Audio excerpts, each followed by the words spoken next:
오늘 예배는 교단적으로는 웨슬리 회심 276주년 기념주일입니다. 그리고 범교단적으로 기독교 전체가 함께 지키는 세월호 참사 애도 예배로 함께 드려집니다. 오늘 우리 예수님이 함께 우셨던 이 장면의 말씀을 가지고 우리가 이 웨슬리에 대한 이야기, 그리고 우리 신앙에 대한 삶의 현실에 대한 이 고민에 대한 답들을 함께 나눌 때 오늘 이 예배와 이 말씀이 사랑하는 성도들에게 다 위로와 힘이 되시기를 간절히 기원합니다.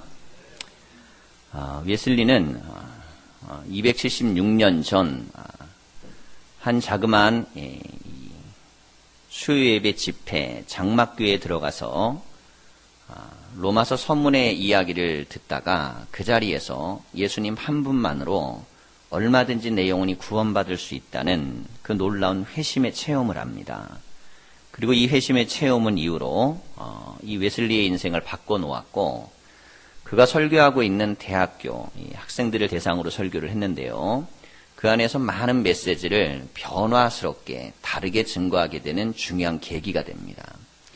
자, 그런데 우리가 이 회심주의를 하면 대부분 많이 집중하는 게 뭐냐면 이 개인에 대한 변화를 많이 얘기합니다. 그가 어떤 감정의 상태였는가, 혹은 그가 어떤 고백을 했는가. 자, 이걸 중요시 여기지만 더 중요한 건 그 후에 그가 어떻게 살았는가가 중요합니다.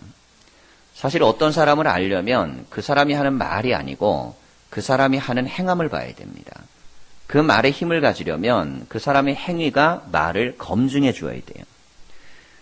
웨슬리가 회심을 하고 나서 그의 이후의 사역은 어땠는가, 우리가 이걸 봐야 됩니다. 왜냐하면 감리회는 회심으로 출발한 게 아니고 이 웨슬리의 사역으로부터 출발을 해서 지금 이제 거의 300년 가까운 역사 가운데 우리가 함께 한국 감리교회 또 웨슬리의 후예로서 신앙 고백을 가지고 있어요. 그러니 웨슬리가 회심한 이후 그가 영국 성경회에서 교육받았던 이 내용을 뛰어넘어 감리교회의 수장이 되고, 그 이후로 영국 감리교회, 미국 감리교회, 그리고 지금에는 한국 감리교회에 이르기까지 감리교회는 어떻게 신앙 고백을 갖고 있는가 우리가 좀 생각해 볼 여지가 있습니다. 물론 지금 이 자리에 계시는 성도님들은 교단이나 교단색에 대해서 다 다른 어떤 배경도 있고 다른 경험도 있을 수 있습니다. 그것들은 자기의 고백과 과정인 것이고, 적어도 우리가 우리 공동체가 가지고 있던 이 역사의 경험을 함께 공유하는 건 필요하겠죠. 저희 딸이 물어요. 아빠, 교단이 다른데 이 교단 저 교단은 어떤 특색이 있고 감리교는 뭐가 다른 거예요? 그럼 제가 이렇게 대답을 해줍니다. 다 똑같은 거야. 왜 그러냐면 설명하기가 너무 어려워요. 그냥 같은 거야. 같은 하나님을 믿고 같은 예수님을 고백하고 같은 거야. 근데 엄밀하게 이야기하자면 다른 부분들이 교리적으로 있지만 알아듣기가 어려우니까 설명하기 곤란하고요. 그게 그렇게 또 중요하지도 않습니다. 그런데 우리의 삶에 정말 다름에 있어서 강조해서 중요한 영역이 있는데, 이게 바로 무엇이냐면 웨슬레가 가졌던 교회의 색깔, 곧 웨슬레의 교회의 목회, 그리고 그것이 오늘날 우리 감리교회가 가져야 된 혹은 걸어왔던 역사라는 것은 우리가 좀 이해를 해야 할 필요가 있어요. 웨슬리는 교단에서, 교구에서 목회를 할 수 없고 설교를 할 수 있는 권한이 제한되고 박탈되기 시작했습니다. 자, 그러자 그는 설교가 박탈되자 길거리로 나왔어요. 그러면서 이렇게 얘기합니다. 나의 교구는 세 개다.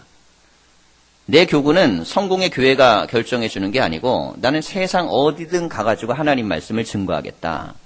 그래서 교회에서 쫓겨나가지고 사실은 설교를 시작한 것이 감리교 출발입니다.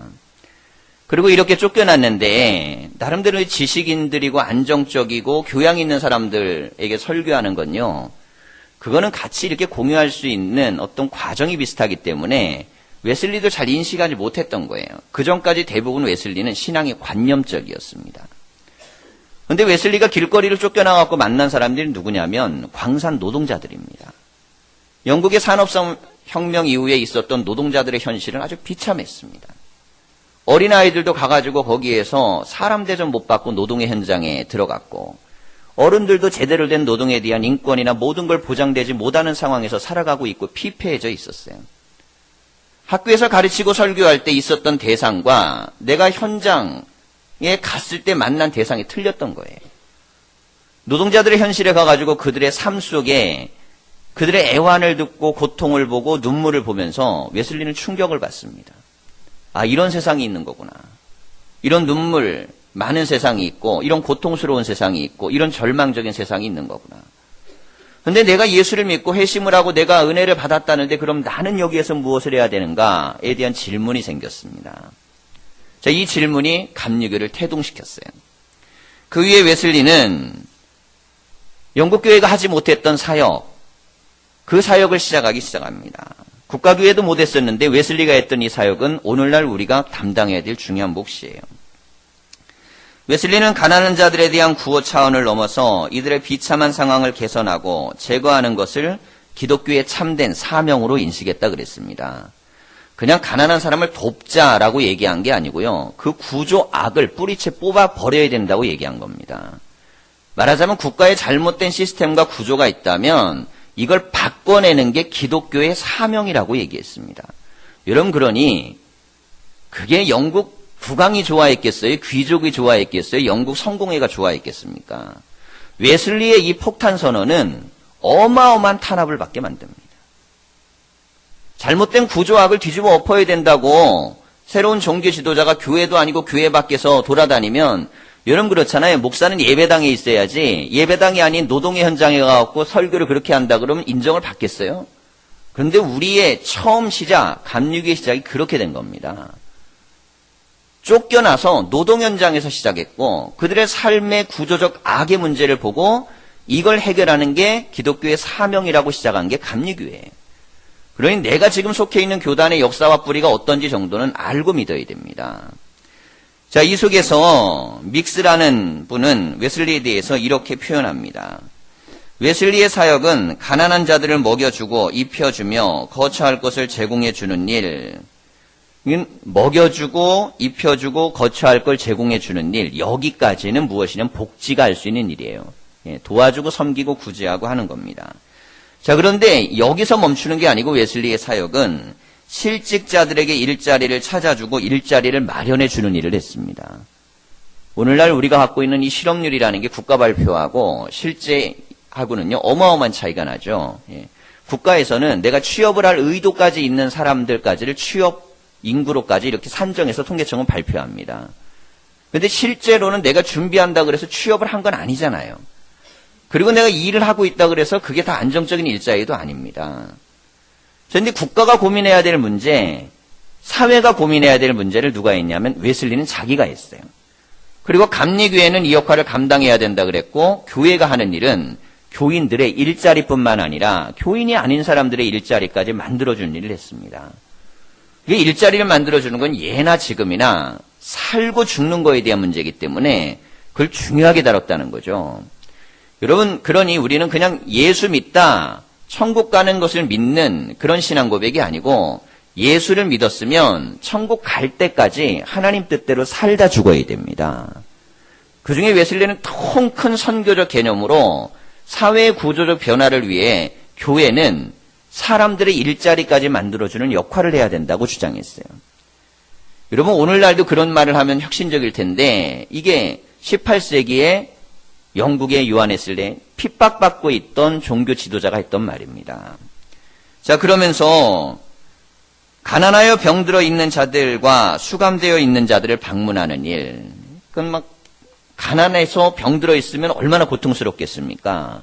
오늘 같은 경우는 우리나라는 이제 의료나 우리나라가 굉장히 잘 돼 있는 시스템이어서 좀 힘들고 어려운 처지에 있는 분들도 나름대로 의료 혜택이나 받을 수 있는 여러 가지 장치들이 돼 있지만 당시에는 이게 전무한 상태였어요.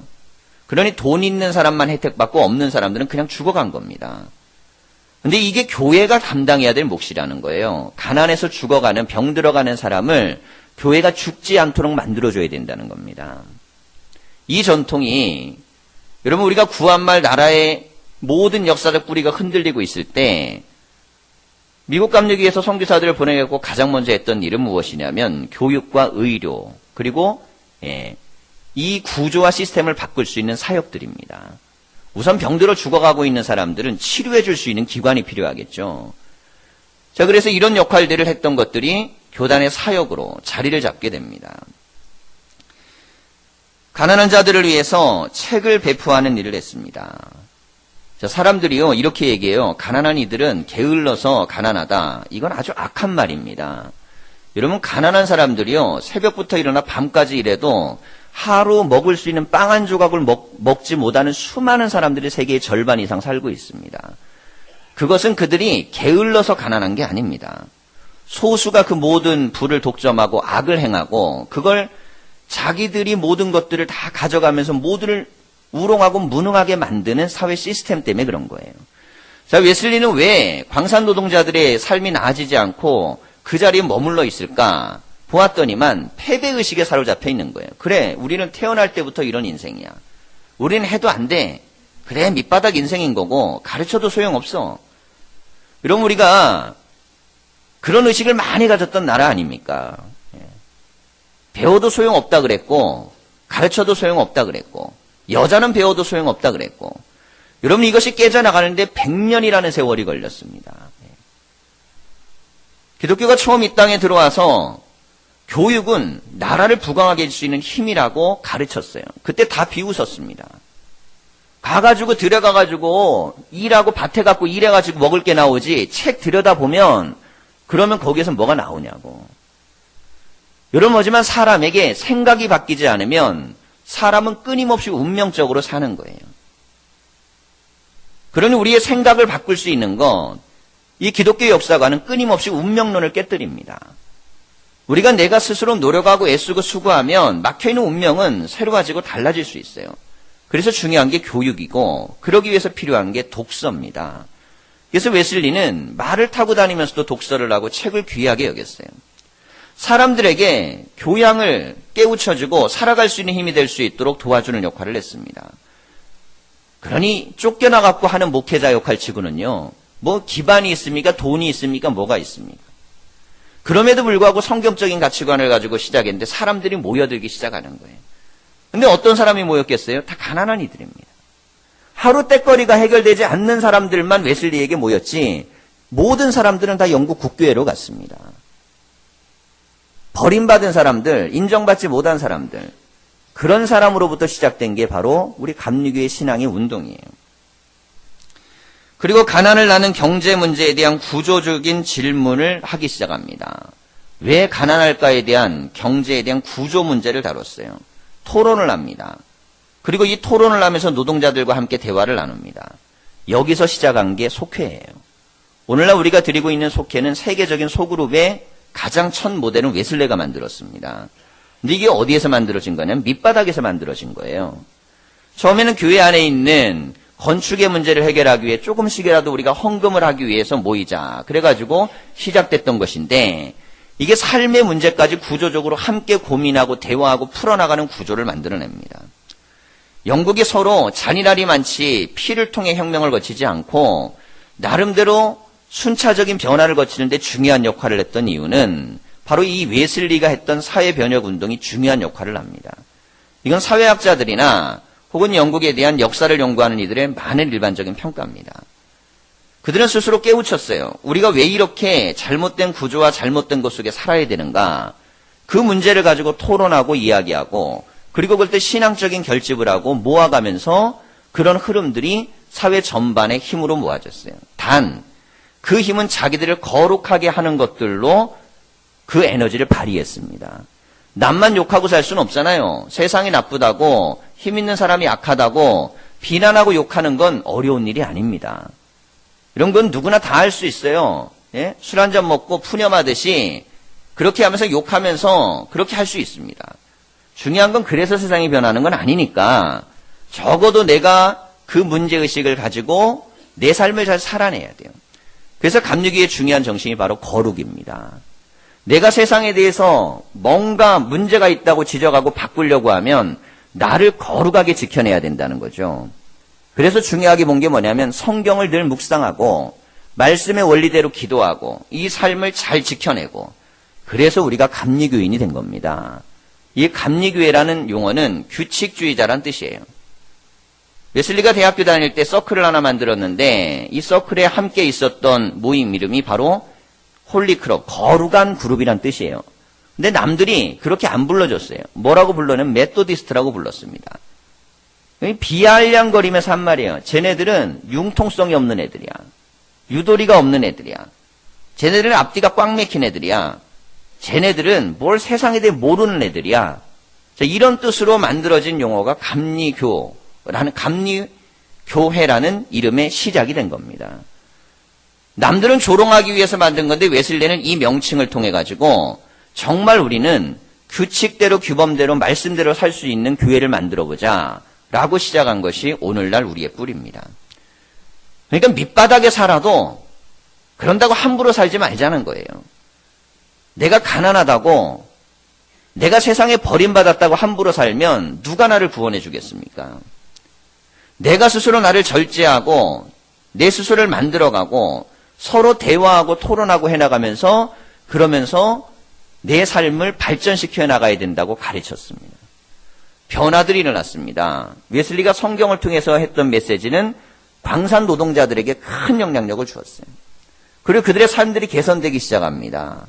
뿐만 아니라 그들이 요구하고 바라는 것들이 사회 전반적인 하나하나의 이슈와 시스템으로 제공돼 들어가는 중요한 역할을 또 하게 돼요. 교회의 사회 구원에 대한 책임성, 이게 바로 감리교회가 갖고 있는 아주 중요한 특징 중에 하나입니다.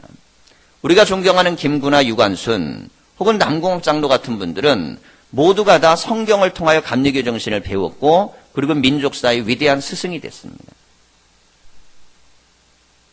여러분, 그렇게 할 수 있었던 이유가 뭘까요? 희망을 받기 때문에 그렇습니다. 성경을 통해 받고 기독교적 가치를 통해 받던 거예요. 그것이 오늘날 우리의 한국 기독교의 뿌리고 또한 신앙의 고백입니다. 예수님으로부터 시작된 이 이야기, 자기의 사랑하는 친구이자 가장 아끼던 나사로라는 사람이 죽었습니다. 근데 예수님이 사정이 있으셔갖고 여기를 못 오게 돼요. 나흘 만에 도착을 했습니다. 죽은 후에. 사람들이 옹성옹성대고 여동생은 그러는 거예요. 예수님이 조금만 더 빨리 오셨다면 그러면 우리 오빠가 살았을 텐데. 이건 일종의 원망이기도 하고요. 포기이기도 합니다. 근데 그때 예수님이 청하셨던 대했던 그런 자세, 이게 오늘 말씀의 가장 중요한 메시지. 걱정하지 마라. 나는 죽은 사람을 살릴 수 있는 능력이 있으니까 염려하지 마라. 그러면서 무슨 과시하듯이 의시되듯이 이렇게 반응하지 않았습니다. 예수님은 곧이어 나사로를 살리잖아요. 그럼에도 불구하고 예수님은 내가 뭘 잘한다는 걸 보여주려고 하신 게 아니고 그들의 아픔에 공감하셨습니다. 여러분, 우리가 기독교인이 됐다는 거는 세상 사람과 다르게 뭘 많이 받았다거나 소유했다거나 뭘 대단하다는 걸 자랑하는 게 아닙니다.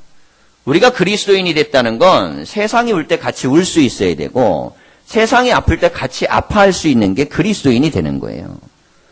예수님이 자기가 능력이 있다고 나 죽은 자 살릴 수 있으니까 걱정하지 말라고. 여러분, 그러면 그 마음에 어떤 마음이 들었겠어요? 안심할 수 있는 마음이 들 수도 있겠죠.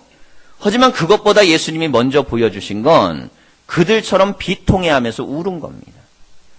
그랬더니 그 옆에 있던 사람들이 이렇게 얘기를 하는 거예요. 보아라, 그가 얼마나 저 사람을 사랑했는지 와서 운다는 거예요.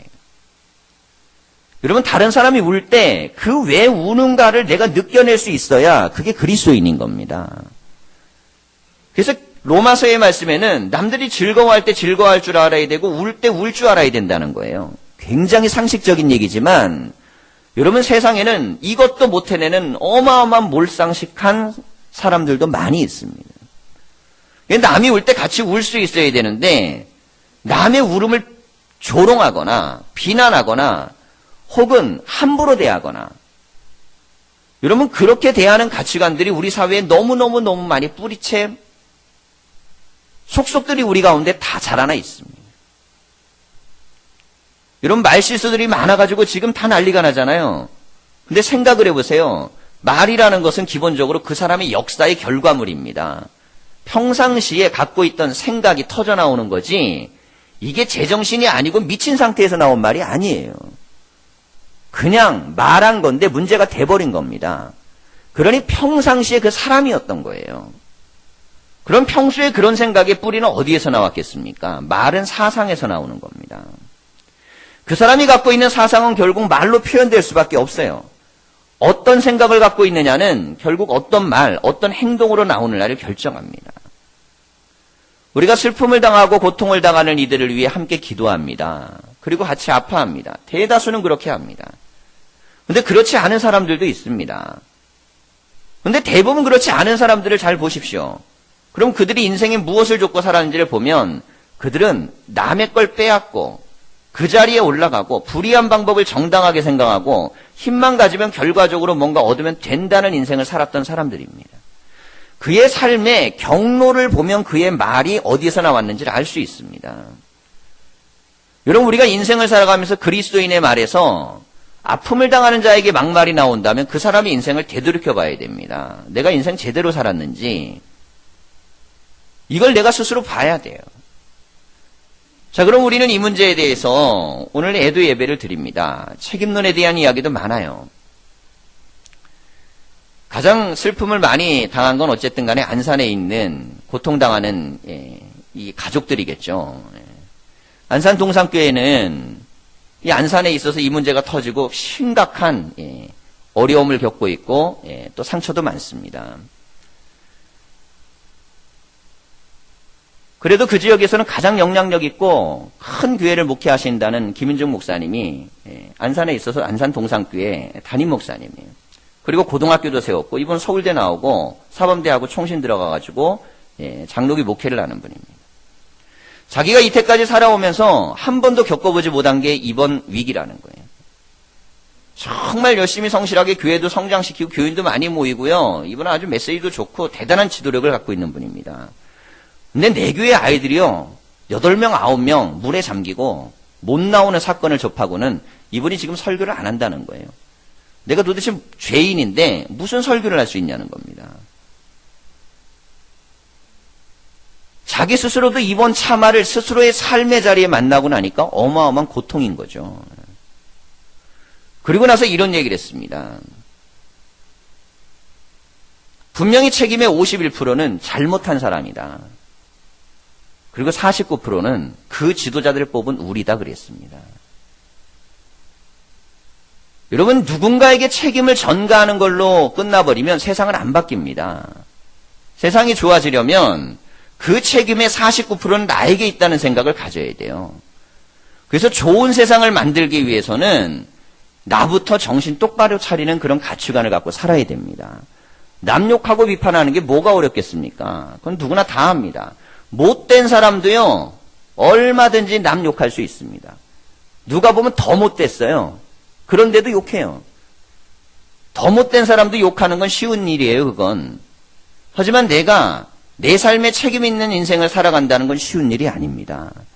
그러기 우리는 비판 못지않게 중요한 이 삶에 대한 이 문제가 생긴 핵심을 우린 좀 더 신앙적으로 들여다봐야 돼요. 도대체 이 문제는 왜 생겼을까? 왜 수많은 사람들에게서 연쇄적으로 수많은 사람이 책임져야 될 상황이 생겼을까요? 여러분 생각을 해보십시오. 과적을 했습니다. 컨테이너를 쓸 때 사람 죽이려고 했겠습니까? 죽이려고 실었겠어요? 야, 좀 더 실어갖고 애들을 죽여버리자. 그래갖고 실었을까요? 그렇지 않습니다. 뭔가 배를 맡겨갖고 대신 운전해 그럴 때 그거 맡겨갖고 사람 죽이려고 했겠어요? 그렇지 않습니다. 배를 개조해가지고 불법적으로 해가지고 할 때나 물을 뺄 때나 그 사람 죽이려고 했겠습니까? 그렇지 않습니다. 그런데 죽었어요. 의도하지 않았지만 죽었습니다. 그래서 우리는 이걸 잘 살펴봐야 됩니다. 내가 사람 안 죽이려고 그래도 얼마든지 죽일 수 있다는 걸 우리는 깨달아야 돼요. 죽이려고 해서 죽인 게 아니고요. 죽일 생각 없었어요. 그럼 어떤 생각만 있었느냐? 이익을 더 많이 남기려고 한 겁니다. 그냥 법적인 상태에서 정상적으로 말고 불법적이고 탈법적이고 조금 더 이익을 남기려고 했던 사람들의 욕망과 탐욕들이 모여서 그래서 다 죽인 거예요.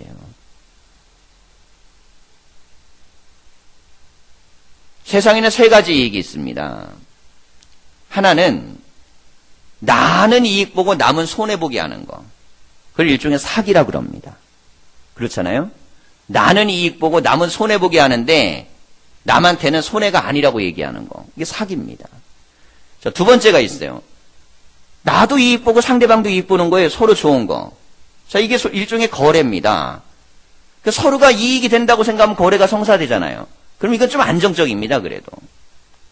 자, 세 번째 이익이 있습니다. 나는 어마어마한 손해를 보면서 상대방을 살려내는 것. 이걸 종교라고 하는 겁니다. 신앙이라는 건 기본적으로 내 희생을 전제로 남들이 살아나는 구원을 전제로 해서 출발하는 겁니다. 여러분, 그러니까 우리가 신앙인이라는 건 남들보다 더 많은 이익을 받아야 복이 아니고 남들보다 이익을 덜 남겨야 복인 거예요. 남들보다 이익을 덜 남길 때 사람이 덜 죽는 겁니다. 이번에 이 참사의 문제는 단순히 몇몇 책임져야 될 사람의 문제가 아니고 우리의 탐욕의 문제입니다. 우리 안에 있는 나는 살고 남은 죽어도 된다는 탐욕의 가치관이 만든 세상인 거예요.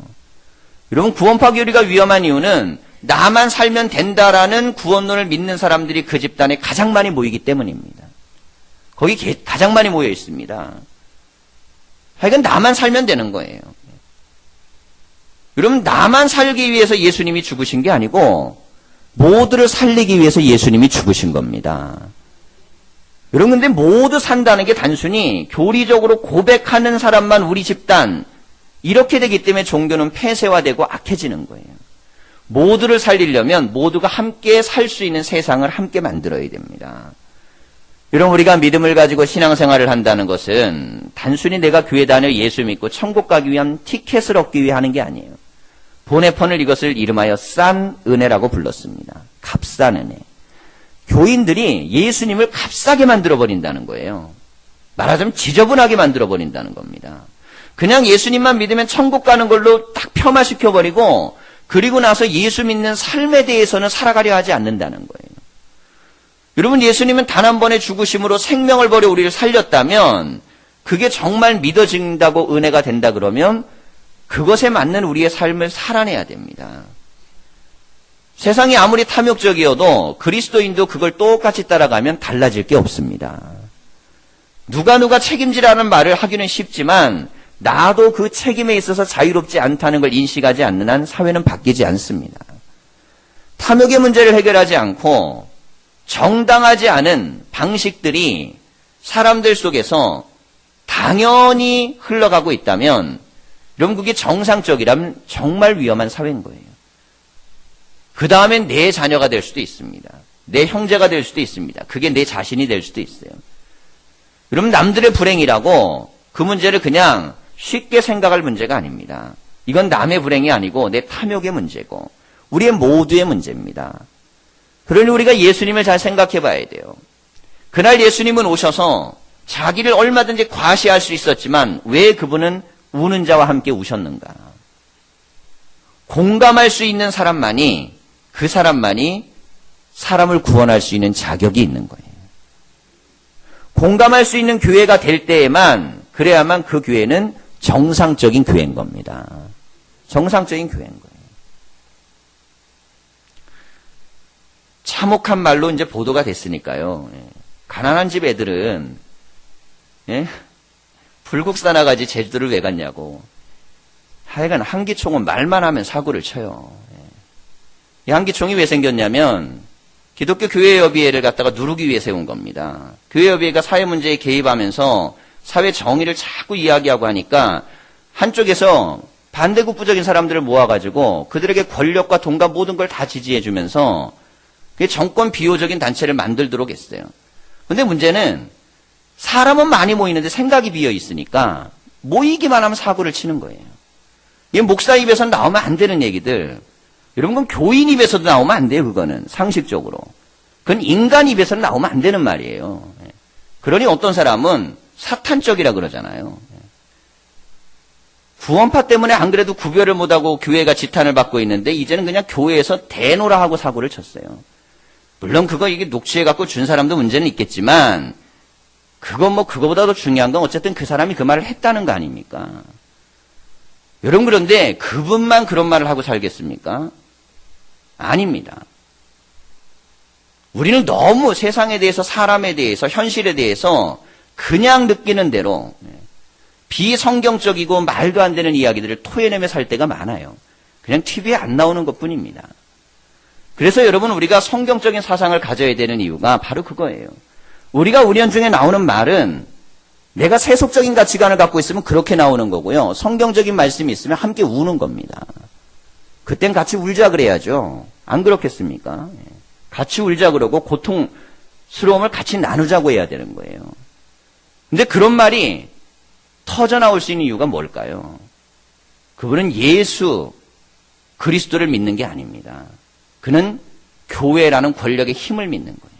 그래서 그 자리까지 올라간 거예요. 돈 주고 백 쓰고 불법 선거해가지고 그 자리까지 올라간 겁니다. 여러분, 이 정도 되니까 세상이 어떻게 교회에 희망을 갖겠습니까? 우리가 우리 스스로에 대해서 잘 자성해 봐야 됩니다. 교회 안에서도 힘을 갖기를 원하고, 교회 안에서도 돈을 통해서 뭘 하려고 그러고, 교회 안에서도 불법적인 것들을 당연하게 용인하고 받아들이는 풍토가 자리를 잡는다면 여러분, 그 교회가 어떻게 세상의 희망이 되겠어요? 사람들은 모일 겁니다. 사람들은 모일 거예요. 그리고 그 사람들이 모여가지고 자기들의 탐욕과 이기심에 맞게 어울려 살 겁니다. 하지만 세상에 희망을 줄 수는 없겠죠. 웨슬리가 영국 사회를 바꾸고 적어도 우리 교단이 300년 가까운 역사 속에서 사회적 결속력을 가질 수 있는 이유는 그가 모든 것들을 버리고 같이 울 줄 알고 사랑할 줄 아는 사람이었기 때문에 그렇습니다. 죽기 전에 그에게 있었던 게 고작 밥그릇하고 숟가락 젓가락밖에 없었다 그럽니다. 제가 가장 고민이 그거예요. 나 죽기 전에 밥그릇하고 숟가락 젓가락만 남기는 인생만큼 내가 살아날 수 있을까? 생각만 하면 두려워요. 여러분, 그렇게 살아야 되는 게 우리 선배의 믿음이었고 웨슬레이 신앙이었는데 야구 그렇게 살 수 있을까? 여러분, 제가 나이 들어가고 노망이 들면 반드시 지적해 주세요. 목사님, 그러면 안 되는 거라고. 탐욕의 노예가 되기 시작하면 그때부터 교회는 다 같이 무너지는 겁니다. 지도자가 탐욕에 빠지면 다 무너지는 거예요. 그래서 지도자는 위기가 있을 때 이익을 논하면 안 됩니다. 위기가 있으면 반드시 가치를 논해야 됩니다. 우리가 어떻게 살아야 되는가를 논해야 돼요. 사람이 위기 때 이익을 논하기 시작하면 그때부터 그 공동체는 무너지기 시작합니다. 여러분, 세월의 참사의 문제는 내 문제이고 내 탐욕의 문제이고 우리 교인의 문제이고 또한 세상의 문제입니다. 여러 가지 책임자에 대한 부분들, 그건 이제 국가나 정부나 또 여러 가지 시스템에서 가려내겠죠. 우리 스스로에 대해서 투명하게 봐야 됩니다. 나는 그리스도인으로 정말 사회적인 책임을 다하고 있고, 특별히 감리회 후손으로 웨슬레가 갔던 그 길 속에 나는 어떻게 살아가고 있는가. 나는 큰 교회에 다니는 교인이다. 나는 거기서 직분이 뭐다. 나는 어디 갔더니 사람들이 이렇게 불러주더라. 그게 뭐가 중요합니까? 내가 가지고 있는 것 중에 얼마를 나누고 있고, 내 주변에는 내가 얼마나 많은 사람과 교감하고 있고, 혹은 내가 함께 그들과 동감하고 있고 교류하고 있는가가 중요하고, 누군가가 내 손길이 필요해서 그 사람들이 간절히 찾고 있을 때 내가 그 자리에 있는 게 중요합니다. 진짜 복이란 무엇이겠어요? 정말 복은 예수님 닮아가는 겁니다. 한국 사회가 고도 압축 성장에 대한 문제를 갖고 있듯 교회도 그래요. 교회만 그렇습니까? 나머지 종교 다 그렇습니다. 사회 전반 다 그렇습니다. 어디든 피해갈 수 없어요. 중요한 건 성경이 우리에게 다시금 말씀할 때 우리가 들을 수 있어야 되고, 여러분, 성경이 우리에게 말씀하는 걸 들어야 세상은 밝아지는 거고, 그리고 교회는 세상의 희망이 되는 거예요. 우리 입에서 세속적인 말들이 고통당하는 자들에 대해서 함부로 나온다면 그는 이미 그리스도인이 아닙니다. 함께 아파하고 우셨던 예수님을 생각하고, 교단에서 강단에서 쫓겨나 길거리로 갔던 웨슬레를 생각하고, 그리고 우리의 삶의 자리에서 지금 고난당하고 있는 이웃들을 보십시오. 그리고 그들을 위해 기도하고 나 자신을 성찰하고, 이번 기회가 함께 애도하고 함께 기도하고 또 함께 변화될 수 있는 그런 귀한 시간과 감동이 다 있기를 간절히 축원합니다. 기도하겠습니다.